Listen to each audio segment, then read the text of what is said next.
On a little bit of a lighter note, I want to make this into a walking stick. I think it's the right height. I'll pick it up in a minute.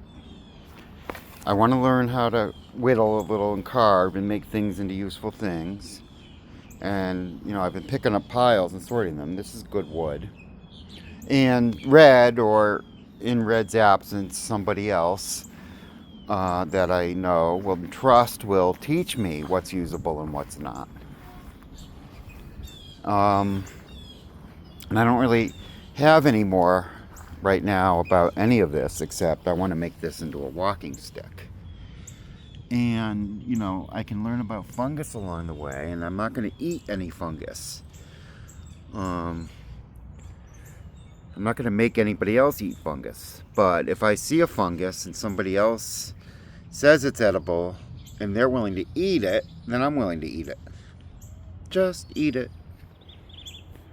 I do tend to ramble, by the way, but it's part of the style of the YouTube the YouTubes that I create is the rambling, and everyone else's taste may vary. Certainly. So I wonder what to make this into. Looks a little big for, well, I'm not going to say that because of Aunt Joan. That kind of looks like a leopard a little bit, doesn't it? Or, a sleeping cat. And I wonder if I was really an artist, I could turn the head into a sleeping cat. Ooh, this would be a nice... You know what? It reminds me of Orcus's Staff. And it very much reminds me of Orcus. It was thick. It had the bulb on top of it. And I'm going to be playing... I'm going to... part of it's the mania, and I want to do everything. But thank God for the mania, and I think you can keep and manage the mania if you're on antidepressants and not on alcohol. And alcohol is a depressant, and if you're depressed, what the duck are you doing, right? And I have an idea for a campaign, so in my spare time, why not scribble the ideas down? And I started from the bottom up, which is not a way I've started before. I think it's right. Oh, excellent idea. Okay, well, I just had a good idea that I'm not going to say, but it involves using some of my old material. And I was already planning to codify and incorporate my own characters that I used to have in the past, but sort of fictionalize them and put them in a whole new world or universe because of events. And that's it's part of the initial threads of the narrative that I was considering. And then, in preparation for this, I plan to write little biographies of each of the characters that have become major figures in the new world I'm creating, or whatever it turns out to be. And then there's an ultimate big boss, and then a portal to another world.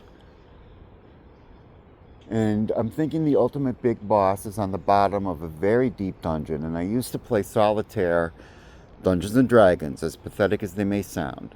But now everybody does it. They play solo board games, and the idea for this design is that the dungeon master can play along, because the encounters are coded in such a way that there's still battles to be fought, and there's still random elements in the game. You can create a table of level 1 encounters, 20 level 1 encounters, or 100, or however many you want. And this is a level 1 encounter behind this door, let's roll the dice. The level 1 encounter had an A treasure, let's roll the dice on the A treasure chart for level 1, that sort of thing. But you design it from the ground up. And it's fun, and people are going to want to do it with me. And I want to do it with people. And it would be, something like a Dungeons and Dragons module setup, so it could be any number of players, 1 to 100 with the module setup. Why not? It's just a matter of scale.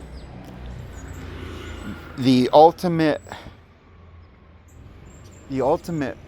final boss I haven't decided yet, but I know where the portal's going. And the portal's going to a place where then you set up tabletop miniature gaming to get to the next level. And you start at level 1, and it's uh, an array of monsters and treasures, and any number of players can make it to the next level. But hey, we were killing each other along the way, and it was only supposed to be a one night thing.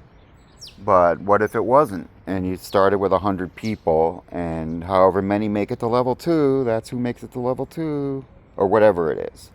And the tabletop miniature game that we played on a Warhammer table could be expanded. So those are some initial ideas for recreation while I begin this endeavor, because this is all stuff that could be done for fun on, I don't know, a work site.